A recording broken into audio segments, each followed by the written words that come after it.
युवा साथियों नमस्कार, आप सबका युवा तक कार्यक्रम में स्वागत है। आज का प्रोग्राम केवल फेसबुक पे ऊपर है, यानी कि यूट्यूब पर नहीं है, क्योंकि जिस स्टूडियो में मैं जाता हूँ वहाँ काम चल रहा है। तो उन्होंने कहा कि इस बार वो स्टूडियो में मैं उपयोग नहीं ले पाऊँगा, इसलिए साथियों अब मैं घर पर ही फेसबुक लाइव के माध्यम से आपसे जुड़ रहा हूँ। यूट्यूब पर नहीं जुड़ पाऊँगा, काफ़ी लोग यूट्यूब पे इंतजार करेंगे, वो फेसबुक से जुड़िए। ये लाइव आज फेसबुक पेज पर रहेगा, युवा तक कार्यक्रम आप फेसबुक पेज पे देख पाओगे। साथियों युवा तक कार्यक्रम में कई बिंदुओं को लेकर चर्चा करेंगे, युवाओं के मुद्दों को लेकर चर्चा करेंगे, ओबीसी आरक्षण के मुद्दों को लेकर चर्चा करेंगे और आपके जो महत्वपूर्ण जो आने वाली भर्तियों के महत्वपूर्ण इश्यू हैं, इन सबको लेकर हम चर्चा करेंगे। और युवा तक कार्यक्रम सरकार तक भी जाता है, उन तक भी बात पूछती है, तो हर चीज़ को लेकर हम चर्चा करेंगे। आपके कमेंट आए उनके भी जवाब देने की मैं कोशिश करूंगा। जैसे लाइव आया 92, 93 यानी कि संख्या बढ़ रही है, लोग जुड़ रहे हैं। मैं हर व्यक्ति से चर्चा करने की कोशिश करूंगा और हर चीज़ का जवाब देने की कोशिश करूंगा।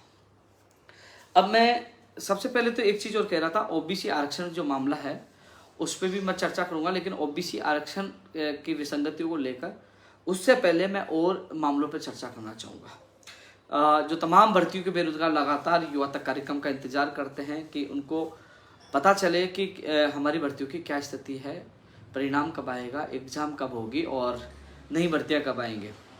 साथियों एक चीज़ और मैं स्पष्ट करना चाहूँगा, देखो सोशल मीडिया पर लोग उनकी सोच, उनका विचार, उनकी तरीके वो अलग अलग होते हैं, लेकिन आपने देखा होगा कि राजस्थान में युवाओं के नाम पर राजनीति करने वाले बड़े बड़े चेहरे हैं, युवाओं के नाम पर वोट मांगने वाली बड़ी बड़ी पार्टियां, बड़े बड़े चेहरे हैं।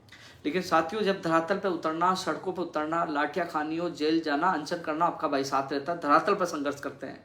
बहुत से लोग कॉफी फेस्ट गैंग भी है, बहुत से लोग केवल किसी से पूछकर पोस्ट करने वाले भी हैं। आप लगातार देखते हो कि आपके सड़क में, जब बैठने में, आंदोलन में, अनशन में, लाठियां खाने में, हर जगह मैं आपको मौजूद मिलूंगा, चाहे वो बीकानेर हो, चाहे वो आरपीएस अजमेर हो, चाहे वो माध्यमिक बोर्ड हो, चाहे सचिवालय हो, हर जगह हर युवा की आवाज़ उठाता हूँ, लगातार लोगों से मिलता हूँ। कल भी मैं 12 बजे राजस्थान बेरोजगार एकीकृत महासंघ कार्यालय में कई युवाओं से मुलाकात करूंगा। जो लोग मुझसे मिलना चाह रहे, कई लगातार कॉल मैसेज कर रहे थे, क्योंकि मैं गुजरात किया हुआ था, मिल नहीं पाया था, लेकिन उन सबसे मैं ये कहना चाहूँगा, जो अभ्यर्थी मिलना चाहिए, गूगल पर आप सर्च करोगे तो राजस्थान बेरोजगार एकीकृत महासंघ की लोकेशन आ जाएगी और आप कार्यालय में कल 12 बजे मिलिए। मैं आप लोगों से कल 12 बजे मुलाकात करके जो अभ्यर्थियों की जो मांगे हैं, मांग पत्र में शामिल करेंगे। जितनी मदद होगी हर युवा की मैं मदद करूंगा। साथियों एक चीज और मैं बता दूं आपको, ये युवा तक कार्यक्रम के माध्यम से मैं हर इश्यू पर भी चर्चा करूंगा, लेकिन ओबीसी आरक्षण की विसंगति वाला मामला भी बड़ा रूप से चल रहा है और फर्स्ट के सेकंड का भी चल रहा है, वीडियो का भी चल रहा है, प्रयोगशाला सहायिका का भी चल रहा है, कंप्यूटर अनुदेशक का भी चल रहा है, पंचायत राज जैन कनिष्ठ अनुदेशक, तमाम मुद्दों को लेकर चर्चा करूंगा और गुजरात कूच को लेकर चर्चा करूंगा। गुजरात कूच का जो हम लोगों ने रणनीति बनाई थी, क्या हुआ, आगे की क्या रणनीति है, आगे हमारा आंदोलन किस तरीके से चलेगा, सारी चीजें इसमें युवा तक कार्यक्रम में आप लोगों से चर्चा करूंगा। हालांकि जो रणनीति हमने गुजरात गए, वहां से हमने रणनीति तैयार की, वहां करीब 200 लोग हमारे साथ थे, 200 स्टूडेंट को सबको पता, वो शेर वो जानते हैं और उनकी सहमति से हमने आगे का निर्णय लिया था। अब मैं ओबीसी आरक्षण पे सबसे पहले कर देता हूं, क्योंकि फिर मैं बेरोजगारों की मांगों को लेकर चर्चा करूंगा। ओबीसी आरक्षण की विसंगतियों की वजह से ओबीसी के अभ्यर्थियों को लगातार नुकसान हो रहा है। मैं हमेशा लाइव में कहता हूं कि हर वर्ग के साथ मैं हूं, जिसके साथ हमेशा किसी वर्ग के साथ गलत होता है उसका हमेशा मैं साथ देता हूं, चाहे एसटी एससी हो, चाहे ओबीसी हो, चाहे जनरल हो। लेकिन इस बार ओबीसी वर्ग के साथ बड़ा नुकसान हो रहा है। 2018 से लेकर 22 तक उनको 21% आरक्षण भी नहीं मिल रहा और बहुत से ज्यादा उन बेरोजगारों को नुकसान हुआ। साथियों पहले बाड़मेर में सभा हुई, अब सूरतगढ़ में सभा हुई, हालांकि मैंने पोस्ट डाली थी, लेकिन मेरा मत क्या है, कई ओबीसी के युवा जो समझदार है, जो पढ़ाई कर रहे हैं, कुछ नंबरों से रह गए या जो पीड़ित है, वो मेरी इस बात को जरूर समझेंगे, जानने की कोशिश करेंगे।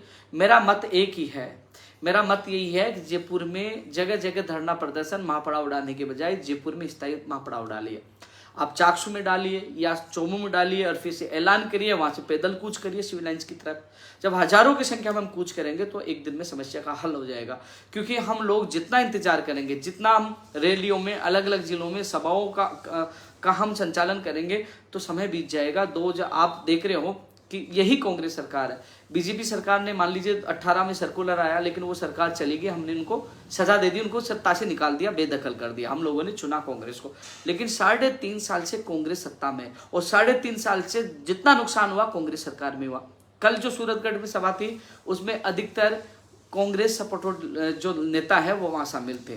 तो वो चाहे, उनसे मैं हाथ जोड़ के निवेदन करूंगा, आप सब लोग चाहे हेमाराम जी, सुखराम बिश्नोई जी, हरी चौधरी जी, राजाराम जी, जो तमाम लोग हैं वो जाके मुख्यमंत्री जी से मिल सकते हैं। मुख्यमंत्री जी उनसे मिलेंगे क्योंकि वो कांग्रेस के बड़े ताकतवर नेता हैं।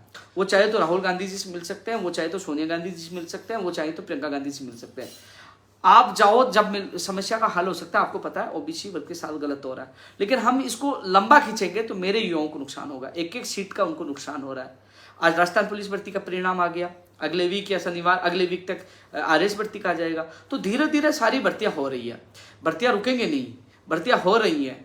और भर्तियां मैं भी नहीं रोकना चाहते, आप भी नहीं रोकना चाहते, लेकिन आप चाहते हैं आपको 18 से लेकर 22 तक आपको वो सारे पद मिले। मैं भी चाहता हूँ शेडो पोस्ट, एक एक पोस्ट मेरे ओबीसी के युवाओं को मिले। हम लोग जगह जगह धरना प्रदर्शन करेंगे, उसमें समय बेकार जाएगा। आपने देखा कि सूरतगढ़ में, जयपुर से, चोमू से, बाड़मेर से कई लोग वहां गए। आप चाकसू में, चोमू में कहीं भी सभा रखिए, कूच करिए। आप एक कार्यकर्ता के तौर पर मैं जान देने के लिए मंचन पे बैठ जाऊंगा, पूरा साथ देने के लिए तैयार हूं, लेकिन मेरी मंशा यही है, जो करना जल्द करो, एक साथ करो और बैठ जाइए। जितना लंबा चलेगा, मान लीजिए इसको लंबा चल के अंतिम समय में आप करोगे, जब पदों का अभ्यर्थी को नुकसान हो जाएगा, फिर तो मुझे नहीं लगता कि ये तो वही हो गया कि हाँ हम इसका राजनीतिक लाभ लेना चाहते हैं, हम लोगों को दिखा के लास्ट में कहते हम नहीं करवाया। नहीं, जब तक तो युवा बेरोजगार रोने लग जाएगा, उसकी तो हालात गंभीर हो जाएगी। जो 2018 से लेकर 22 तक सारे पद चाहिए, ओबीसी के जितने नुकसान है वो शेड्यूल पोस्ट होनी चाहिए, है ना। और इसके अलावा मैं तमाम नेताओं से हाथ जोड़कर निवेदन कर रहा हूँ, अलग अलग जिलों में जाने के बजाय जयपुर में, जयपुर के आसपास एक बड़ी सभा करिए, वहां से कूच करिए। और जयपुर से जब तक ना जाइए जब तक समस्या का हल नहीं हो जाए, जब तक ये संशोधित आदेश जारी न हो जाए और जब तक ये विसंगतियां दूर ना हो जाए।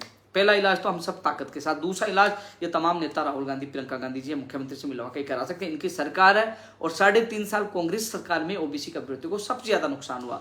तो ये चाहे तो एक दिन में करा सकते हैं। जो मंत्री सारे हैं तमाम, सुखराम बिश्नोई जी है, हेमाराम जी है, आपके रामेश्वर डूडी जी हैं, वो भी मंत्री जैसे उनका पद है, युवा बोर्ड के, ये तमाम लोग ओबीसी के हैं और पूर्व मंत्री हैं। ये कहें कि हम इस्तीफा दे रहे हैं कांग्रेस से, बोली ओबीसी के लोग इनको सिर पे रखेंगे, इनको ताज पहनाएंगे, मैं भी धन्यवाद दूंगा, सब धन्यवाद देंगे।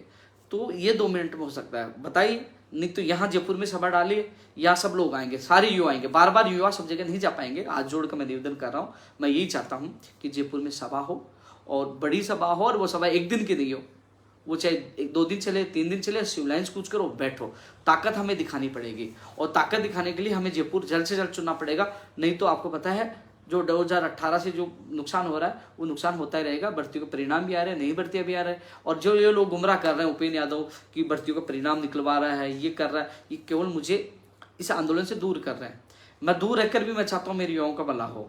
ये केवल मुझे विलेन बनाने की साबित कर रहे हैं। आप जितना है, हालांकि मैं सच कहूँगा, मुझे विलेन बना लीजिए, कोई दिक्कत नहीं मुझे, लेकिन मैं राजस्थान बेरोजगार एकीकृत महासंघ चलाता हूँ, मेरा फर्ज मैं निभाऊंगा। लेकिन ओबीसी का मैं अभ्यर्थी हूँ, वो फर्ज भी निभाऊंगा। मैं ओबीसी से आता हूँ, वो फर्ज भी निभाऊंगा। लेकिन मेरी सोच यही है, जितना जल्दी हो सके उनको जल्दी जयपुर में महापड़ाव डाल के करना चाहिए। इसके अलावा जो ताकत है, कांग्रेस के तमाम मंत्रियों को इकट्ठा होकर सीएम साहब से मिलना चाहिए। नहीं सुने तो राहुल गांधी जी से मिले, प्रियंका गांधी से मिले और जल्द से जल्द करवाएं। ये युवा आपको जिंदगी भर आभारी रहेंगे। शेडो पोस्ट चाहिए मैं 18 से 22 तक, आप दिला सकते हो, आपके हम आभारी रहेंगे, धन्यवाद ज्ञापित करेंगे, स्वागत करेंगे। लेकिन बार बार सभा करेंगे तो कुछ ओबीसी को कुछ नहीं मिलेगा, धोखा मिलेगा, धक्के मिलेंगे, आश्वासन मिलेगा। इन अधिकारियों से मैं भी मिला हूँ, जिन अधिकारियों से आपकी वार्ता चली मैं भी कई बार मिला हूँ, हमें भी आश्वासन दिया लेकिन मिला कुछ नहीं। हमने जयपुर में किया, कुछ नहीं मिला, लेकिन जयपुर उस समय संख्या कम थी।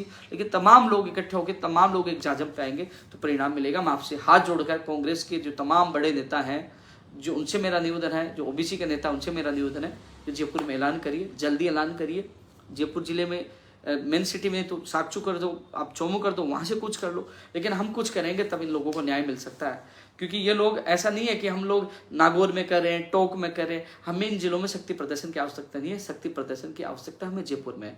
अलग जिलों में वहाँ चुनाव नहीं लड़ना, हमें ओबीसी के युवाओं को न्याय दिलाना, हमें 18 से लेकर 22 तक पद, जो पदों का नुकसान है वो पद दिलाना है। तो हाथ जोड़ के ये निवेदन कर रहा हूँ कि जो करना जल्दी करें, अभी करें। धीरे जो देर से जो न्याय मिलता है ना, वो न्याय नहीं कहलाता। अब देर से मैं तो स्पष्ट शब्दों में कह रहा हूँ, कोई नाराज हो जाएगा। यदि चुनावी समय में इसको आप आरक्षण विसंगतियों को हल कराओगे ओबीसी को, तो इसका मतलब वो कांग्रेस सरकार को एक तरह से एक राजनीतिक माइलेज देने की सुनियोजित एक चाल कह सकता हूँ मैं इसको, सुनियोजित एक चाल कह सकता हूँ। और यदि अभी हल करवाया जाता है तो जो भी हल करवाएगा, मुझे हाथ जोड़कर मैं उसको सम्मान करूंगा, सैल्यूट करूंगा, क्योंकि ये चीज़ उनको कड़वे लग रहे हैं कई लोगों को, लेकिन ये सच है।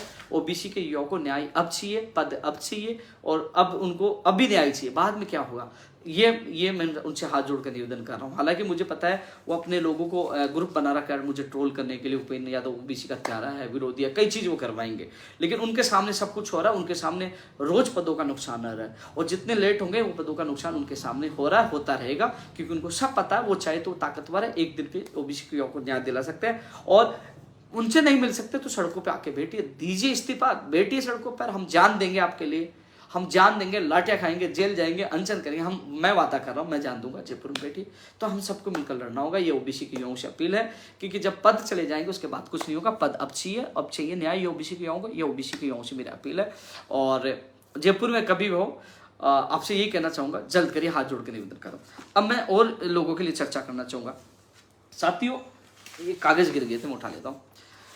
साथियों, कुछ दिन से एक चीज चल रही है, मैं आपको बताना चाहूंगा। जैसे पीटीआई भर्ती का सिलेबस कैसे जारी हुआ, एक एक चीज में कुछ लोगों की सच्चाई सामने लाना चाह रहा हूं। संघर्ष हम कर रहे हैं। जैसे 16 तारीख को हमने स्वास्थ्य भवन का घेराव किया, और उस घेराव में एक चीज देखो, बरसात आ रही थी, बरसात में भी लोग पहुंचे, संख्या ज्यादा नहीं थी लेकिन लोग पूछे। उस दिन पूरे दिन भर बरसात आ रही थी, और एडिशनल डायरेक्टर हमारे बीच में आते हैं स्वास्थ्य विभाग के वहां, और वो ये कह रहे हैं कि हमने रायसेन एजेंसी तय कर ली है। उन्होंने सिलेबस भी बता दिया और पूरी स्थिति उन्होंने बता दी हमारे बीच में आकर। वो हमारे संघर्ष की बड़ी जीत थी। अब मैं एक उदाहरण दे रहा हूं साथियों, कैसे जो खेल खेला जा रहा है अपने लोगों पे सोशल मीडिया पे डालकर।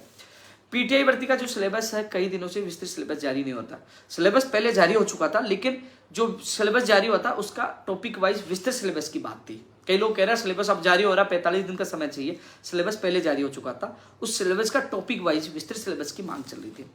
साथियों, 5 जुलाई को यहां से लेटर जाता है शिक्षा विभाग के पास बोर्ड के द्वारा कि विस्तृत सिलेबस जो 2018 का सिलेबस था उसके अनुसार हमें आप अनुमति दे दीजिए, हम जारी कर दें। कुछ नहीं हुआ, लगातार लोग आवाज उठा रहे थे। मैं शिक्षा विभाग के अधिकारियों से मिला, उच्च अधिकारियों से मिला, उन्होंने कहा कि हमारे पास लेटर नहीं मिल रहा, वो लेटर की कॉपी आप लाकर दे दीजिए, हम इसको जारी करवा देंगे। साथियों, मैं खुद चेयरमैन साहब से मिला, और चेयरमैन साहब से मिलकर 22 तारीख को चेयरमैन साहब से मिलकर मैंने वो कंप्यूटर अनुदेशक भर्ती की जो अभ्यर्थी गए थे उनके सामने ही ये कॉपी ली। ये 5 तारीख की लेटर की कॉपी है। चेयरमैन साहब से निर्देश दिया कर्मचारियों को, वहां से ये मैंने पीटीआई भर्ती की कॉपी ली जो उन्होंने शिक्षा विभाग को लिखा था, यानी कि माध्यमिक शिक्षा निदेशक को लिखा था।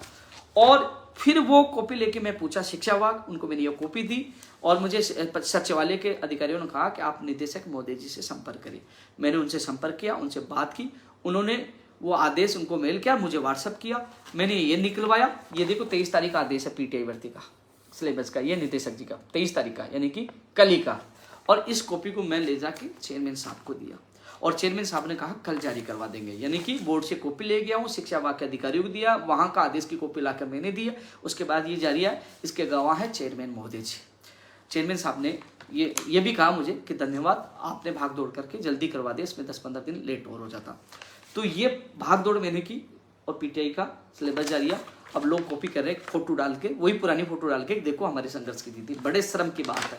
ये तो मेरे पास कॉपियां हैं, चेयरमैन साहब जानते, मैंने चेयरमैन साहब को भी कह रहा था, मैंने चेयरमैन साहब को कहा ये पीटीआई के लिए कहा गया 5 सितंबर तक आ जाएगा। चेयरमैन साहब ने स्पष्ट शब्दों में कहा, ये मेरा वीडियो है, आप भी देख लेना, स्पष्ट शब्दों में कहा कि पीटीआई भर्ती की तो बात ही नहीं हुई सिलेबस की, साफ बना कर दिया। ये एक उदाहरण। दूसरा उदाहरण डीएलबी का, हमने 24 तारीख का प्रदर्शन रखा कि हम डीएलबी का जो भाई बहन के फिजिकल, प्रैक्टिकल और नई भर्तियों को लेकर घेराव करेंगे। ये जाते हैं, फोटो खींचते हैं, डालते हैं। आज उन मैडम से मिले जो कविता चौधरी जी, उन्होंने कहा कि हमारी कोई बात नहीं 5 से 15 तारीख के बारे में। फोटो कब खींच के ले गए हमें भी नहीं पता। उन्होंने साफ शब्दों में कहा केवल ये प्रदर्शन इसलिए करने गए थे कि हमारे लोग नहीं पूछे, लेकिन बड़ी संख्या में बेरोजगार पूछे, हमने घेराव किया, बड़ा प्रदर्शन किया, जो पूरे प्रदेश की जनता ने देखा। क्योंकि हम धरातल पे संघर्ष करते हैं, लोग हमारे साथ हैं, लेकिन इन लोगों को रोकने की कोशिश की। जैसे 8 अगस्त को हमारा कंप्यूटर अनुदेशक भर्ती को लेकर जो हमारा प्रदर्शन था, उस समय भी इन लोगों ने कहा 8 से 12 के बीच में आंसर किया जाएगी। इनको पता नहीं आंसर की परिणाम के साथ आती है, लेकिन इनको ज्ञान अधूरा है। फिर इसके अलावा कहा 20 तारीख तक परिणाम आ जाएगा। इनको पता नहीं चेयरमैन साहब 21 तक है ही नहीं, फिर भी इनका 20 तक परिणाम आ जाएगा। इन्होंने एक दिन पहले कोशिश ले डाली कि वहां प्रदर्शन में लोग नहीं पूछे, लेकिन फिर भी लोग पहुंचे, क्योंकि लोग हमसे जुड़े हुए हैं, दिल से जुड़े हुए हैं, और एक आवाज में संख्या चली जाती है। सरकार और पुलिस प्रशासन ये देखता है कि रोज इसके साथ इतनी संख्या कहां से आ जाती है। वो मेरा विश्वास है, मेरा कार्य है, मेरा संघर्ष, इसलिए लोग मेरे पे विश्वास करके आते हैं। लेकिन इनसे लोग नहीं जुड़ते तो ये लोग तोड़ने की कोशिश करते हैं। जैसे डीएलबी में जाकर फोटो खींच के डाली, कोई मतलब नहीं था, लेकिन अपनी बेइज्जती कराने के लिए ऐसी हरकत की। इन्होंने कंप्यूटर अनुदेशक भर्ती के लिए न तो आज तक आंसर की जा रही हुई है, न उसका परिणाम जारी है। रोज ये तारीख चेंज कर देते हैं। अब कह रहे इस वीक में, फिर कह रहे अगले वीक में, रोज ट्वीट डिलीट करते थे, रोज तारीख चेंज करते थे। इनका काम है। ऐसा ही हुआ कि हम माध्यमिक शिक्षा बोर्ड के लिए घोषणा की कि मैं 17 तारीख को मैं बोर्ड जाऊंगा। एक दिन जाके फोटो खिंचवा दिया। जब सचिव महोदया जी से मैं मिला तो बोले कि मुझे पता नहीं कब फोटो खींच ले गया। वो कह दिया कि मैं कार्यालय में, वो दोबारा आएंगे तो हम उनसे बात करेंगे कैसे फोटो खींच ली बिना बताए। तो ये सारी चीजें एक फोटोग्राफर एक मेरे को लगता है कि स्थायी कर दिया कि फोटो खींचो डालो। फोटो खींचने से काम नहीं होता। मैंने उदाहरण दिया पीटीआई का कैसे काम हुआ, मैंने उदाहरण एक ही चीज का उदाहरण दे रहे हैं हम कैसे काम कर रहे हैं। तो ये हम संघर्ष कर रहे हैं। अब मैं ये चीज इसलिए बताना जरूरी था कि फोटो से भ्रमित होने की आवश्यकता नहीं। आजकल फोटो डालकर आप लोगों को, पुरानी फोटो डालकर, जो पहले एक ही फोटो डालकर, पुरानी फोटो डालकर आप लोगों को गुमराह कर रहे हैं। इन चीजों से बच कर रहना। अब मैं कह रहा हूँ रेडियो पर लैब टेक्नीशियन की भर्ती की विज्ञप्ति कब जारी होगी, मैं आपको बता दूं। रेडियो पर लैब टेक्नीशियन भर्ती के जो मामले में जो एजेंसी का फाइनल कर लिया गया, जो मैंने कल आप लोगों को बता दिया था, और जो 16 तारीख को प्रदर्शन हुआ था, एडिशनल डायरेक्टर आपके बीच में आया, डायरेक्टर से मीटिंग हुई और फिर सेक्रेटरी से मीटिंग हुई। प्रतिनिधि मेरे साथ जाते हैं, उनके सामने मीटिंग होती है। और कल भी स्वास्थ्य विभाग के अधिकारियों से मेरी मुलाकात हुई मेरे साथ के। मैं बार बार वो फोटो डालने से कोई मतलब नहीं है, मैं फोटो डालूं। हालांकि फोटो जो अधिकारियों से मिलकर उनके फोटो हमारे पास भी है, लेकिन मैं फोटो के बजाय काम कराने पर ध्यान रखता हूँ। ये लोग बहुत अच्छे लगे मुझे रेडियो पर लैब टेक्नीशियन के। ईसीजी की भी हम मांग उठाएंगे और जो इन लोगों के साथ में गया वार्ता की। अब मैं बात बता दूं साथियों, मामला कहाँ अटका है, ये कॉपी कर लेंगे, थोड़ी देर बाद को ट्वीट भी कर देंगे। रेडियोग्राफर लैब टेक्नीशियन की जो आवेदन शुल्क है, एजेंसी को कितने रुपए देना है, जो बजट का मामला है वो फाइनेंस में फाइल गई है, विभाग की तरफ से फाइनेंस में गई है। आवेदन शुल्क को लेकर जो एजेंसी को देना है वो फाइनेंस स्वीकृति के लिए गई है। कहाँ पे गई है? फाइनेंस पे। जैसे ही मेरे को लगता है ये वीक के 1-2 दिन बचे हैं, अगले वीक तक वो फाइल आएगी, तो लगता है सितंबर के फर्स्ट वीक या सेकंड वीक तक ही अपनी रेडियोग्राफर लैब टेक्नीशियन भर्ती की विज्ञप्ति जारी हो पाएगी, क्योंकि फाइनेंस में समय लगता है। फाइनेंस में गई है तो वर्किंग डे के कल और परसों 2 दिन है, वो आएगी नहीं कल परसों, अगले वीक तक वो फाइल आएगी, फिर वहां तक जाएगी, वो तैयारी करेंगे, फिर डूइट से वो आवेदन की वो लेंगे, या वो अपने हिसाब से जो आवेदन के लिए तारीखें फिक्स करेंगे। तो ऐसे में मुझे लगता है सितंबर फर्स्ट वीक और सेकंड वीक तक हमारा रेडियोग्राफर लैब टेक्नीशियन की विज्ञप्ति आ जानी चाहिए। संभावना फर्स्ट वीक की बता रहे हैं, लेकिन मैं एक और वीक एक्स्ट्रा बता रहा हूँ क्योंकि लगातार लोग इंतजार कर रहे हैं। वास्तविक स्थिति यही है कि हम लगातार संघर्ष कर रहे हैं, और उन्होंने अभी जो फाइनेंस में फाइल की है वहां से आने के बाद फर्स्ट या सेकंड वीक में रेडियोग्राफर लैब टेक्नीशियन भर्ती की विज्ञप्ति जारी हो जाएगी, और उसके लिए हम संघर्ष करें। आपका भाई हमेशा साथ था, और जब तक विज्ञप्ति जारी नहीं हो जाए, और जब तक आपके एग्जाम नहीं हो जाए, और परिणाम जारी नहीं हो जाए, आपकी ज्वाइनिंग नहीं हो जाए, मैं आपके साथ रहूंगा, क्योंकि हमारा उद्देश्य यही है कि जल्द से जल्द आपकी ज्वाइनिंग भी होनी चाहिए। तो साथियों, ये रेडियोग्राफर लैब टेक्नीशियन भर्ती के अभ्यर्थियों के लिए विशेष सूचना है। कल भी अभ्यर्थी मेरे साथ गए थे, घनश्याम उनके साथ ही गए थे, और जो वार्ता हुई थी उनको पता है, वो अपने ग्रुप में बता देते। लेकिन रोज फोटो डालकर कोई मैं संवाददाता नहीं हूँ कि मैं आपको रोज बताता रहूँ। तो जो चीजें थी मैंने आपको लाइव में युवा कार्यक्रम बता रहा हूँ। फाइनेंस में की जल्द आ जाएगी, उसके बाद आपकी विज्ञप्ति हम जारी करवाएंगे। अब सीएचओ के लिए मैंने बताया, ये कह रहे 1 महीने पहले सीएचओ की जो अभ्यर्थना 4 तारीख को अधीनस्थ बोर्ड गई थी, जाके पता कर लेना, नहीं मेरे साथ चले मैं बता दूंगा। 4 तारीख को गई थी। सीएचओ की विज्ञप्ति अगले वीक में जारी होने की पूरी संभावना है, मैं पूरी कोशिश कर रहा हूँ। अब सीएचओ के लिए पता क्या हो रहा है, सीएचओ के लिए डूइट से क्या है कि उन्होंने आवेदन के लिए उन्होंने तारीख मांग ली है, यानी कि संपूर्ण प्रक्रिया पूरी हो चुकी है। डूइट से तारीख आएगी कि इतनी तारीख से आप आवेदन ले सकते हो। जैसे तारीख आएगी इसकी विज्ञप्ति जारी हो जाएगी। संभावना अगले वीक की पूरी है। कल और परसों की जो स्थिति हो वो भी मैं ट्वीट पे बता दूंगा। डूइट से आगे तारीख तो जारी होगी तो मैं आपको ट्वीट के माध्यम से बता दूंगा, लेकिन अभी तक डूइट से वो तारीख नहीं है आवेदन की कि कब से कब आवेदन वो करवा सकते हैं। तो वो तारीख आते ही अगले वीक की पूरी संभावना। मैं प्रयास कर रहा हूँ सीएचओ की 35-31 पदों पर सिलेबस 7 आएगा। जैसे ही मैंने डाला कि पहले तो इनकी बात देखी, मैंने कहा अधीनस्थ बोर्ड इस पास सीएचओ भर्ती कराएगा, बहुत पहले डाला, इन्होंने मना कर दिया, नहीं अधीनस्थ बोर्ड करा ही नहीं सकता। बाद में ये कह रहे सीएचओ की भर्ती अधीनस्थ बोर्ड कराएगा। मैंने सबसे पहले आपको बता दिया कि अभ्यर्थना 4 तारीख को, मैंने तारीख क्यों बताई, क्योंकि हम फैक्ट पे धरातल पे काम करते हैं। 4 तारीख को अभ्यर्थना ही है और अब सिलेबस भी साथ आया है सीएचओ भर्ती का, और विज्ञप्ति अगले वीक में हम जारी कराने की कोशिश करें। ड्यूट से उन्होंने वो आवेदन की तारीख मांगी है, जैसे तारीख मिलेगी इसकी विज्ञप्ति जारी हो जाएगी। ये आपको लेटेस्ट खबर ट्विटर पर वो ट्वीट करके और दे देंगे आपको, वो उनका काम है, वो देते रहेंगे। पीटीआई वाला मैंने बोल दिया। अब प्रयोगशाला सहायक भर्ती में भी ऐसा हुआ, जो हमने दशहरा दीपावली हमने यहाँ बनाई, लखनऊ गए, वो भर्ती जिंदा है, उसके लिए कह दिया हमारे संघर्ष की कॉपी करो। धन्यवाद आपको, शुभकामनाएं कॉपी पेस्ट करने के लिए, और करते रहे। साथियों, एक कृषि व्याख्याता में सभी विषयों को शामिल करने का आपने देखा होगा, 2 दिन पहले मैंने ट्वीट किया था कि सभी विषयों को शामिल किया जाएगा। उसके आदेश की मैंने ये भी कहा था 1-2 दिन में शिक्षा विभाग से आदेश हो जाएंगे, और वो आदेश की कॉपी बीकानेर जा चुकी है, और बीकानेर से अब आरपीएससी को चल जाएगा। कृषि व्याख्याता भर्ती में 2018 भर्ती के जो में शामिल किए थे, वैसे ही सभी विषय के अभ्यर्थियों को शामिल किया जाएगा। भूपेंद्र, हनुमान, सबको शुभकामनाएं। और मैंने आप लोगों से वादा किया था वो पूरा कर दिया। गुजरात समझौते में ये, गुजरात आंदोलन में ये मांग थी, उस एक मांग कम होगी और युवाओं की मांग जुड़ेंगे। सबको शुभकामनाएं। साथियों, फायरमैन के लिए भी हम आपको बता दूं, फायरमैन के लिए हमें 2-3 दिन बाद मैडम ने वापस बुलाया। आज फाइल पुटअप कर दी है सचिव साहब से। आज हम जब आंदोलन के बाद उन्होंने कहा कि शाम को वो सचिव साहब से मिलेंगे, और फाइल उन्होंने वो कहा कि हम फाइल चला रहे हैं, और उन्होंने कहा कि कोशिश कर रहे हैं इसी महीने में हम शेड्यूल जारी करते हैं। इसी महीने में उन्होंने ये कहा है। हमने ये कह दिया कि 4 सितंबर तक फायरमैन भर्ती का और फायरमैन ऑफिसर का फिजिकल प्रैक्टिकल की तिथि जारी नहीं होती है, तो हम 5 तारीख को महापड़ाव डालेंगे। डीएलबी के बाद हम ये लोग स्पष्ट चेतावनी देकर आए, लेकिन ऐसी नौबत मुझे लगता नहीं आनी चाहिए। जिस प्रकार उन्होंने बताया कि हम फाइल चला चुके हैं, और उन्होंने ये कहा कि 2-3 दिन बाद हमसे आकर मिले। सोमवार को एक बार मैं उनसे जाकर मिलूंगा। उन्होंने खुद ने कहा 2-3 दिन बाद आपका प्रतिनिधि मिलने, तो मैं उनसे जाकर मिलूंगा। तो अब फायरमैन के जो योद्धा है, अग्निवीर हैं, उनको ज़्यादा दिन इंतजार करने की जरूरत नहीं है।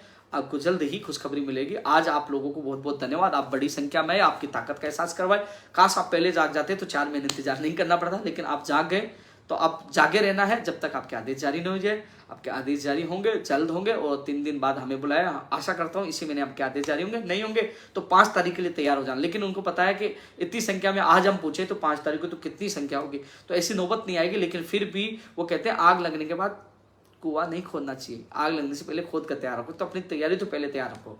लेकिन जैसे उनसे बात हुई वार्ता में, ऐसा लगता है वो पहले ही आपके शेड्यूल जारी कर देंगे, और शेड्यूल के लिए मैं प्रयास कर रहा हूँ। 2-3 दिन बाद मैं सोमवार को जाकर मैं वापस मिल लूंगा। तो मैं पूरी कोशिश कर रहा हूँ आपको जल्द से जल्द खुशखबरी देने की। आपकी फायरमैन की भर्ती की विज्ञप्ति जारी करवाना है, उसकी एग्जाम करवाना, उसका परिणाम जारी करवाना, हर जगह मैंने साथ दिया, आप जानते हो। तो अभी भी आपका मैं साथ दूंगा। और एक चीज़ जो बता दूं, डीएलबी के लिए ईओ, आरओ और आईएन जो सही ईटीसी जो भी भर्तियां हैं, इनके लिए हम संघर्ष कर रहे थे। आज भी अधिकारी से वार्ता हुई तो उन्होंने कहा इसी वीक में जल्द जारी हो जाएगा। मैं 17 तारीख को आरपीएससी गया था, तो सचिव साहब ने भी कहा था जल्द जारी हो जाएगा। मैंने ट्वीट करके प्रदेश के तमाम युवाओं को बता दिया था, और आपके सामने आज हमने प्रदर्शन किया, और ये प्रदर्शन उन लोगों के लिए शुभ रहा। आज इनके लिए ये विज्ञप्तियां जारी हो चुकी है। फायरमैन के लिए भी जल्द खुशखबरी मिलेगी। साथियों, अब जो गुजरात कूच था उसमें कनिष्ठ अनुदेशक भर्ती जो विकास है, कृष्ण नारायण की पूरी टीम एक्टिव थी, और पंचायत राज जैन भर्ती के भी अभ्यर्थी बहुत ताकत लगा रहे थे। सीताराम ने मेहनत की है, पप्पू ने मेहनत की है, सरदार सिंह ने मेहनत की है, उनकी पूरी टीम मेहनती थी। और पंचायत राज एलडीसी 2013 ये जो है, और कंप्यूटर अनुदेशक भर्ती में शिथिलता वाले ये अभ्यर्थी काफी लोग गए थे। तो कनिष्ठ अनुदेशक वाले में मुझे कल अपडेट मिलेगी। आज अधिकारी से बात की है, तो मैं कल एक बार जो भी स्थिति मैं आपको बताऊंगा। लेकिन मैं स्पेशल कह दूं, कनिष्ठ अनुदेशक वाले मिशन गुजरात 2 अक्टूबर की तैयारियों में जुट जाइए। हमें विज्ञप्ति चाहिए। विज्ञप्ति जब तक नहीं जारी हो जाती हमारा संघर्ष नहीं रुकेगा। यही बात मैं पंचायत राज चयन की अभ्यर्थियों को कह रहा हूँ। 2100 + 539 यानी कि 544 की फाइल गई है। कम से कम वो विज्ञप्ति भी जारी करे, पदों की संख्या बढ़ाए। इसके लिए हमारा संघर्ष जारी है। तो पंचायत राज जैन वाले, उनसे मैं कहूँगा कि अपने संगठन को और मजबूत करो। और क्योंकि अब जो चुनाव है गुजरात में नवंबर और दिसंबर में है, आपने मुख्यमंत्री जी का बयान देखा होगा कि वो गुजरात में पूरी ताकत लगा रहे हैं, मंत्री बहुत लोग वहां लगे हुए, लेकिन मजा कब आएगा, क्योंकि अक्टूबर में पूरे कांग्रेस के, चाहे राहुल गांधी जी हो, प्रियंका गांधी, तमाम केंद्र के नेता, यहाँ के नेता गुजरात की तरफ पूरी ताकत लगाएंगे, कि यानी कि तमाम लोगों की नजर होगी गुजरात में। और गुजरात में नवंबर दिसंबर में चुनाव है, तो अक्टूबर में यानी कि सब लोग वहां ताकत लगा देंगे। और 2 अक्टूबर से हम गुजरात पालनपुर से बेरोजगारों की मांगों को लेकर, जिसमें कनिष्ठ अनुदेशक प्राथमिकता प्रमुख तौर पर रखी जाएगी, पंचायत राज जैन भर्ती की वो प्रमुख तौर पर रखी जाएगी, क्योंकि हम लोग वहां से 150 किलोमीटर रोज 40-45 किलोमीटर चलेंगे। हम लोग गांधी मार्च के तहत दांडी यात्रा निकालेंगे और पूरे देश की नजर हमारे ऊपर होगी, क्योंकि तमाम नेता वहां होंगे, तमाम मीडिया वहां होंगे। और जब हम कहेंगे कि जो कांग्रेस कहती है हम गांधीवादी विचारधारा की पार्टी है, और ये गांधीवादी विचारधारा से लोग आंदोलन करें, जो इतिहास के पन्नों में लिखा जाएगा। क्योंकि हम चाहते तो एक दिन में पहुंच सकते थे अहमदाबाद, लेकिन नहीं, हमारा वो विरोध का तरीका अलग होगा, क्योंकि तमाम मीडिया होगी, तमाम नेता होंगे, हम पैदल चलेंगे, सड़कों पे लाइन लगेगी, हम लोग रात को सोएंगे, उनको एहसास होगा कि राजस्थान का युवा बेरोजगार सड़क पे संघर्ष कर रहा है, और ऐतिहासिक संघर्ष होगा, उनको झुकना होगा, हमें बुलाना होगा, हमारी मांगे पूरी करनी होगी। इसलिए तमाम युवाओं से अपील है, जो हमसे जो लगातार नई भर्तियां, लंबित भर्तियों की मांग कर रहे हैं, 2 अक्टूबर की तैयारियां अब से शुरू कर दो। 2 अक्टूबर की जो रणनीति हमने तैयार की, क्योंकि हम अब जाके बैठ जाता, अभी कोई कुछ मतलब नहीं होता, अब तो केवल सगाई थी, अभी तो केवल सगाई का प्रोग्राम था, तो सगाई में 200 लोग गए थे, तो अब बारात का प्रोग्राम होगा, तो बारात के प्रोग्राम में तो आप देखना बारात में कितने लोग जाते हैं। अब बारात धूमधाम के साथ जाएगी, बैंड बाजे के साथ जाएगी, बारात जाएगी, तो देखो अब भर्ती लेके आएंगे, तो भर्ती लेके आएंगे तो लोग, आपको पता है कई लोग कमा रहे हैं, शादी भी हो जाएगी, दुल्हन भी लेके आएंगे, तो बारात जा रही है तो दुल्हन भी आएगी, तो हम सब मिलकर इस संघर्ष को जीतेंगे। कनिष्ठ अनुदेशक पंचायत राज जैन के लिए कह रहा हूं, और कंप्यूटर अनुदेशक भर्ती में शिथिलता वाले मामले के लिए, ये 3 बड़े मुद्दे, और तमाम और भी मुद्दे जो लोग हमसे जुड़ेंगे, तमाम मुद्दों के लिए 2 अक्टूबर की हमने बहुत शानदार प्लानिंग की है, कहाँ रुकना है, कैसे जाना है। गांधी भी बनेंगे कुछ लोग, उनके वेश में भी आएंगे, लेकिन एक इतिहास में अभी गए तो गुजराती में भी हमारी खबर छपी है, हलचल अभी भी मची हुई है, अभी भी हलचल मची हुई है। लोग बार बार पुलिस प्रशासन के फोन आ रहे थे कि आप कहाँ गए, कब गए, कैसे गए, दबाव अभी भी था, लेकिन हमने कहा ये तो ट्रेलर है, पिक्चर 2 अक्टूबर को दिखाएंगे, क्योंकि हम वाजिब मांगों के लिए संघर्ष करें। आपने बजट में घोषणा की थी 2139 पदों पर जो निकालने की बात की थी पंचायत राज जैन, आपने कनिष्ठ अनुदेशक जो आपने घोषणा की थी, अब मंत्री को पता नहीं लेटर किसको लिखना है, तो कनिष्ठ अनुदेशक की विज्ञप्ति जारी हो, कनिष्ठ अनुदेशक के लिए पूरी ताकत लगाएंगे, पंचायत राज जैन के लिए पूरी ताकत लगाएंगे, कंप्यूटर अनुदेशक भर्ती में शिथिलता के लिए जो बाबा उनके साथ तमाम लोग लगे, इसके लिए पूरी ताकत लगाएंगे, तो इसके लिए पूरा संघर्ष करें। अब मैं बात कर लेता हूं पंचायती राज एलडीसी भर्ती 2013, ये 2 अक्टूबर की प्लानिंग मैंने बता दी है। कनिष्ठ अनुदेशक वाले सुन लेना, पंचायत राज जैन वाले सुन लेना, कंप्यूटर अनुदेशक वाले सुन लेना। कंप्यूटर अनुदेशक और कनिष्ठ अनुदेशक दोनों अलग अलग भर्तियां। जो कनिष्ठ अनुदेशक ITI कॉलेज में जो 1500 पद हैं वो हैं, जिनको पढ़ाने वाले वो हैं, वो पद है, ये अलग अलग है। इसके अलावा और जो मांग पत्र है, 1 लाख पदों पर भर्तियां निकालनी है, लंबित भर्तियां, तमाम इश्यू है वो शामिल है, सब पे हमारा संघर्ष जारी है। वो 2 अक्टूबर का मांग पत्र आप लोगों ने भी देख लिया होगा, वो शामिल है। अब मैं ये कह रहा था कंप्यूटर अनुदेशक भर्ती का परिणाम कब आएगा, और परिणाम आने के बाद ही कितनी सीटें खाली रहेंगी, उसके बाद जो कुछ लोग पॉइंटों से नंबरों से ले जाएंगे वो तब एक्टिव हो पाएंगे, तब वो घर से निकलेंगे और कहेंगे कि मैं 2 अक्टूबर को जाने के लिए तैयार हूं। जब लखनऊ से हम लोग फतेह करके आ सकते हैं, लखनऊ से हम इतिहास रच के आ सकते हैं, जो संविदा से स्थायी भर्ती करवा सकते हैं, तो इस बात गुजरात से 2 अक्टूबर के आंदोलन से शिथिलता भी दिलाएंगे। आप लोगों को ताकत के साथ हमारे साथ आना होगा, भीड़ के साथ आप लोगों को आना होगा। अब परिणाम कब जारी होगा साथियों, कल तक स्थिति स्पष्ट हो जाएगी, यानी कि कल स्थिति स्पष्ट हो जाएगी। यदि परिणाम कल तैयार हो जाएगा तो परसों यानी कि शुक्रवार तक या कल शाम तक या शुक्रवार तक जारी हो जाएगा। अभी संभावना कम बताई जा रही है, लेकिन स्थिति कल स्पष्ट हो जाएगी। और यदि कल स्थिति स्पष्ट होगी, कल और परसों परिणाम जारी नहीं हुआ, तो अगले वीक में आपका परिणाम जारी हो जाएगा। और भी मुझे कई चीजें पता है, लेकिन मैं नहीं बोलना चाहता हूँ। लगभग परिणाम जारी तैयार हो चुका है, कुछ बाकी है, क्या बाकी है नहीं बता सकता, लेकिन इतना बता सकता हूं कि कल स्थिति स्पष्ट हो जाएगी। यदि कल शाम या परसों तक जारी होगा तो मैं आपको बता दूंगा, यदि नहीं हो पाया तो अगले वीक में 100% आपका परिणाम जारी हो जाएगा। संभावना अगले वीक की ज्यादा है। यदि कल परिणाम सही समय पर तैयार हो जाता है तो मैं कल आप लोगों को बता दूंगा। वैसे बताया जा रहा है कि लगभग बेसिक का तैयार है, सीनियर का तैयार होना बाकी है, तो कल तक स्थिति स्पष्ट हो जाएगी। इसके बाद जो भी स्थिति है, जितने पद खाली होंगे शिथिलता के लिए मैं लड़ूंगा। आप साथ दोगे तो मैं वादा करता हूं प्राथमिकता साथ लड़के इस लड़ाई को जीतेंगे, और आप साथ नहीं दोगे तो बार बार गुजरात कूच नहीं होगा, 2 अक्टूबर लास्ट कूच होगा। जो गुजरात में पूछेगा, जो वहां रहेगा संघर्ष में, वो जीत में हिस्सा पाएगा। जो घर बैठेगा उसको कुछ नहीं मिलेगा। लड़ना सबको पड़ेगा, आना सबको पड़ेगा। तैयारियां युवा साथियों 2 अक्टूबर के अब से ही शुरू कर दीजिए। चाहे वो कोई सी भर्ती के हो, जिसको न्याय चाहिए उनको साथ आना होगा, लड़ना होगा। ये कंप्यूटर अनुदेशक के लिए। उसके बाद प्रयोगशाला सहायक का जारी होगा और उसके बाद पंचायत जैन का होगा, जो जैन भर्ती, पंचायत नहीं जैन भर्ती का होगा। और प्रयोगशाला सहायक और जैन का मुझे लगता है 10 सितंबर से पहले इनका भी जारी हो जाएगा। संभावना है इनकी भी पूरी, पहले कंप्यूटर अनुदेशक फिर इन 2 भर्तियों को पढ़ना की संभावना है 10 सितंबर से पहले, मैं आपको बता दूं। इसके अलावा सीएटी जो जूनियर अकाउंटेंट, हम अभी भी लड़ाई लड़ रहे हैं, जूनियर अकाउंटेंट भर्ती को सीएटी से बाहर किया जाए, एलडीसी भर्ती को सीएटी से बाहर किया जाए।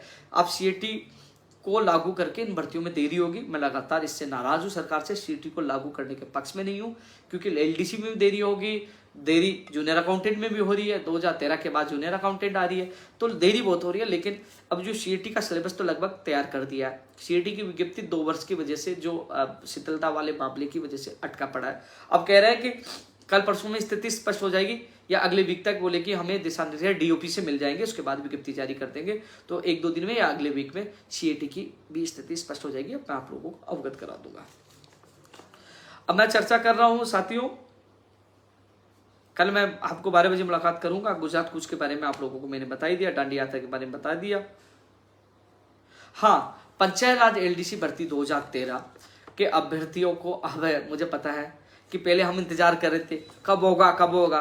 अब हमें अधिकारियों ने कह दिया कि इस कैबिनेट में करेगा, तब इंतजार करें कैबिनेट की मीटिंग कब होगी कब होगी।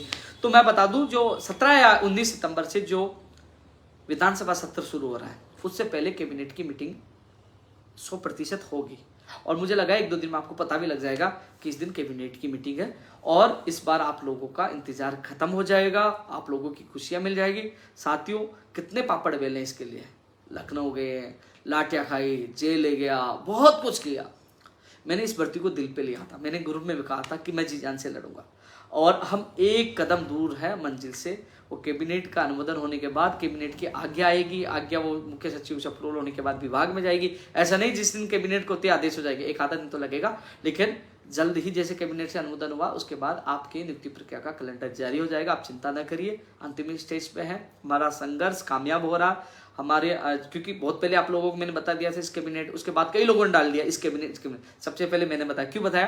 क्योंकि लगातार वार्ता का दौर और धरातल पर संघर्ष हमारा जारी है। तो अंतिम स्टेज पे है, घबराए मत। मैंने कहा था ये मेरी इज्जत है, मैं लड़ूंगा, लड़ रहा हूँ। और 9 साल बाद आपको न्याय मिलेगा। और इंतजार कर, कभी पता लग जाए कि कैबिनेट की मीटिंग है, कभी भी आपको सूचना मिल जाएगी और उसमें आपका ये मामला हल हो जाएगा और आप लोगों को न्याय मिल जाएगा। और इस बार हमारे इतिहास संघर्ष की जीतेगी। जैसे प्रयोगशाला सहायक के अभ्यर्थियों को 600 के लोगों को ज्वाइनिंग मिल गई और कुछ पदों पर सूची जारी करने के लिए हम प्रयास कर रहे हैं। अब रीट भर्ती में नॉर्मलाइजेशन की कई मांग कर रहे हैं। मैं मानता हूँ 23 तारीख का पेपर कई लोगों का कठिन आया था, लेकिन मैं इतनी अपील कर सकता हूँ, अब अपील कर लो, आप काट के वीडियो डाल देना, ट्वीट कर देना। कई लोग कह रहे ट्वीट करो, तो मैं इतना ही अपील बोर्ड के अधिकारियों से मैंने उस दिन कहा था, सरकार से भी अपील कर रहा हूँ, शिक्षा मंत्री से अपील कर रहा हूँ कि आप चाहे नॉर्मलाइजेशन करो, हमें कोई इतराज नहीं है। जो 23 तारीख को पेपर कठिन आया था उनके साथ भी गलत नहीं होना चाहिए। लेकिन जिनके 83 नंबर आ रहे हैं, 90 नंबर आ रहे हैं, जिनके जो किनारे पे, उनका किसी का भी कम नहीं होना चाहिए। क्योंकि आप कम कर दोगे वो बाहर हो जाएगा।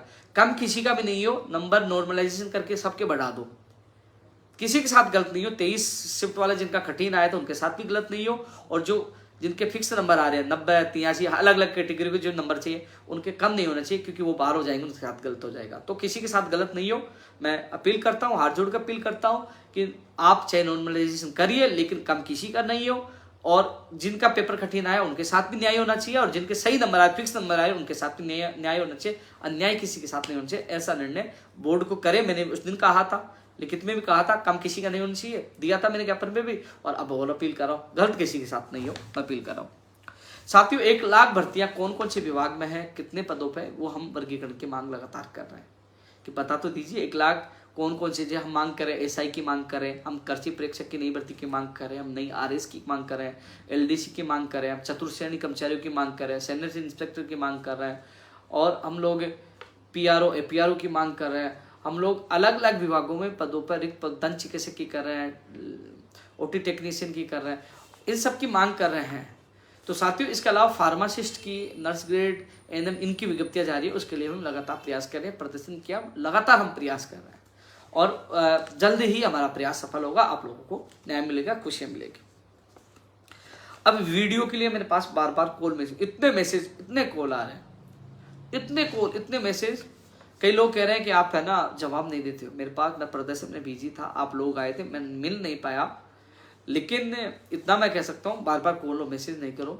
इस वीक में तो आपके आदेश जारी नहीं होंगे।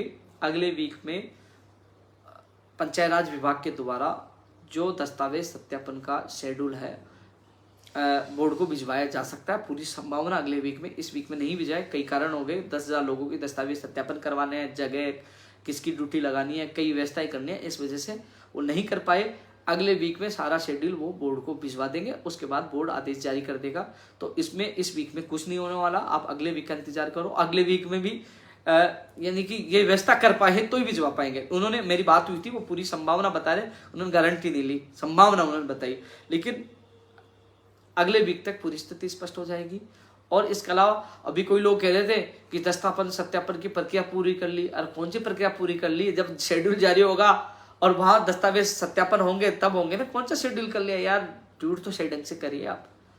शेड्यूल जारी होगा, ये दस्तावेज सत्यापन कराने जाएंगे, तब सत्यापन का कार्य पूरा होगा। तो अगले वीक में स्थिति स्पष्ट हो पाएगी। वीडियो वाले इस वीक का इंतजार बंद करिए आप, इसमें कुछ नहीं हो पाएगी। साथियों, जैसे मैं अलग अलग जिलों में टीएसपी के अभ्यर्थियों ने ओबीसी आरक्षण की विसंगतियों का मामला उठाया, उनके पदों का जो क्षेत्र बढ़ा, उनके पदों का मामला उठाया, उन्होंने कई मामले टीएसपी के क्षेत्र के अभ्यर्थियों ने मेरे सामने रखे। हम युवा बोर्ड की मांग इसलिए कर रहे हैं कि कोई भी अभ्यर्थी, टीएसपी के अभ्यर्थी या टीएसपी के लिए भी वहाँ एक बोर्ड बनाए, नॉन टीएसपी के लिए बनाओ। टीएसपी के अभ्यर्थी अपनी बात कहाँ रखें? वो पीड़ित हैं, दुखी हैं। 2,500 वो सीटें हैं जिसके लिए मैंने आवाज़ उठाई कि जो 2,500, 2100 पर थर्ड ग्रेड के, 400 सेकंड ग्रेड के, वहाँ नॉन टीएसपी के लोग, शिक्षक लगे हुए कई सालों, 10-10 साल से, वो अपने घर आना चाहते, वो भी संघर्ष कर रहे हैं। सरकार से कई बार समझौता, तो वो यहाँ आ जाएंगे, वो सीटें खाली हो जाएंगी। टीएसपी के अभ्यर्थी को 2100 प्लस 400 यानी कि 2,500 सीटें मिलेंगी। वो आवाज़ भी मैं उठा रहा हूँ। टीएसपी के क्षेत्र बढ़ गया लेकिन उनको वो पद नहीं मिल रहे, वो आवाज़ भी हम उठाएंगे।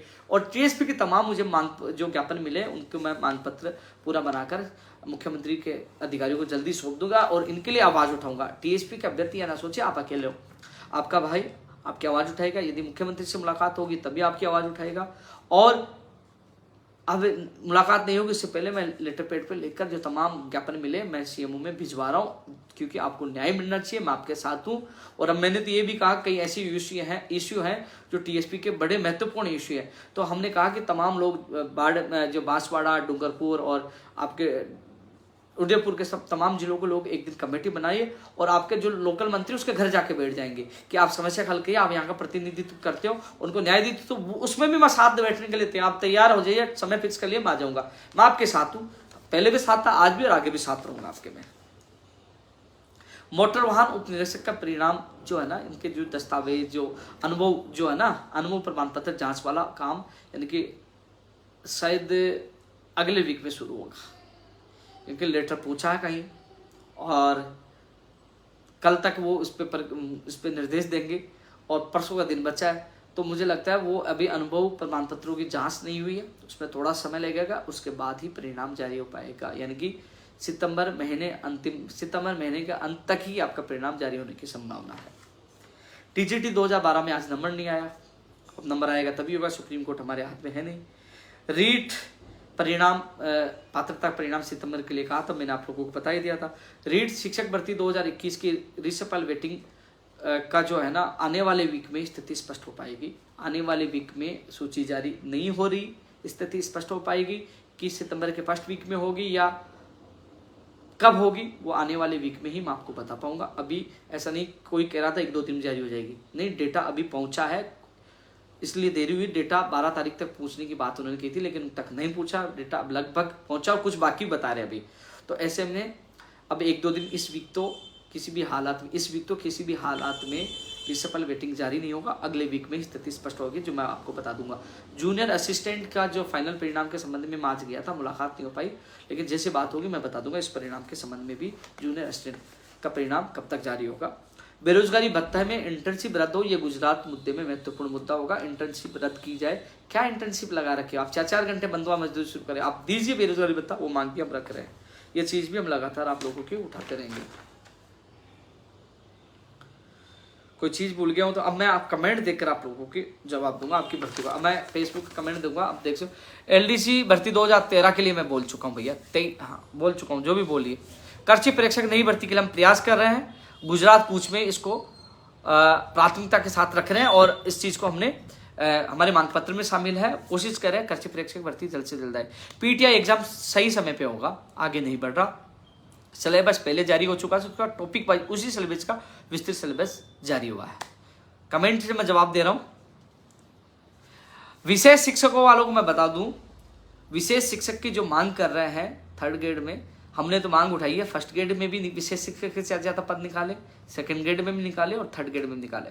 लेकिन विशेष शिक्षक के अभ्यर्थियों ने बहुत मेहनत की, नो डाउट बहुत मेहनत की, बहुत संघर्षशील साथी है। लेकिन अब जब परिणाम जो अंतिम समय आ गया तो सब लोग जाके सो गए। एक भी अभ्यर्थी गुजरात मेरे साथ नहीं था, एक भी अभ्यर्थी। अब मुझे कह रहे हैं उपेन्द्र यादव आप नहीं थे तो भी मैं आपकी मांग उठा रहा था और वादा कर रहा हूं आप नहीं भी होंगे तो मैं अंतिम समय तक, अंतिम सांस तक मैं आपकी मांग उठाऊंगा।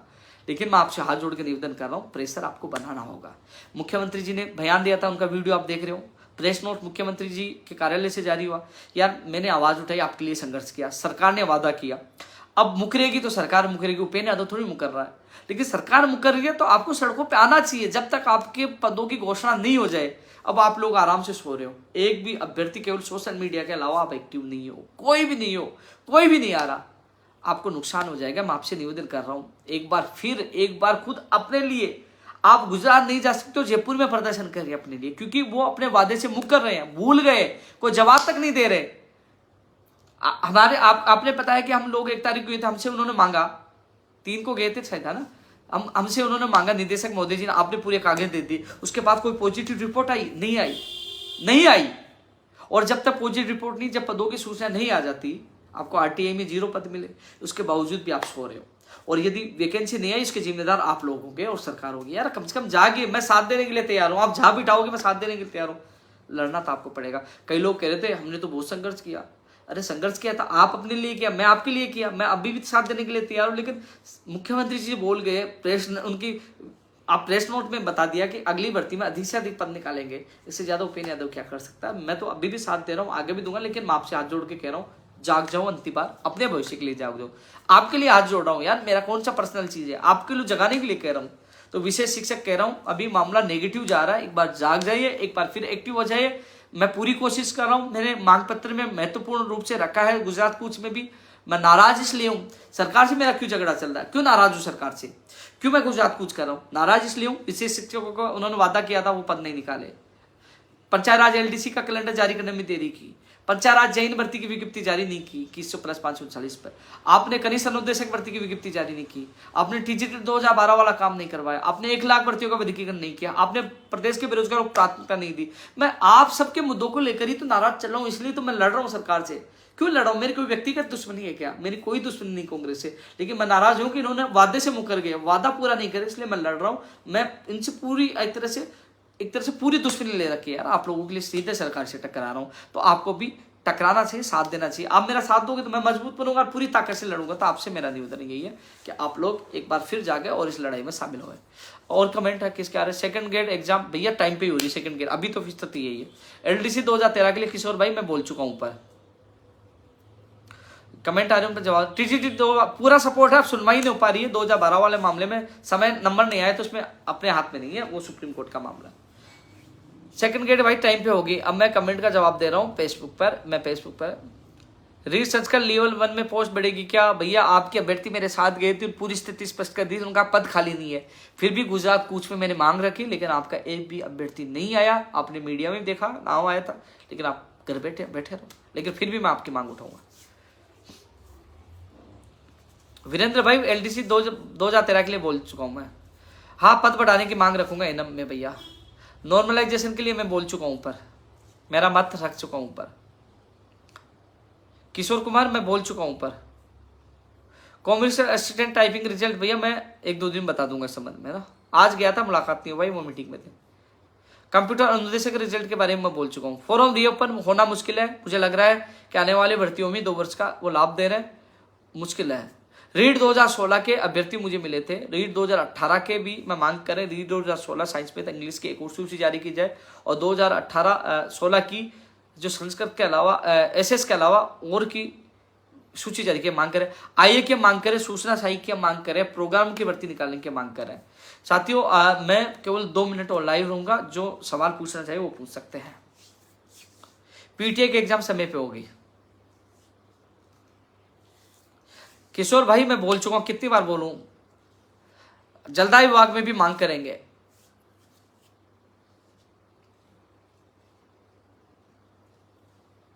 पच्चीस सितंबर को ही पीटीआई की एग्जाम होगी, आपको मैं बता दूं, तैयारी जारी रखें।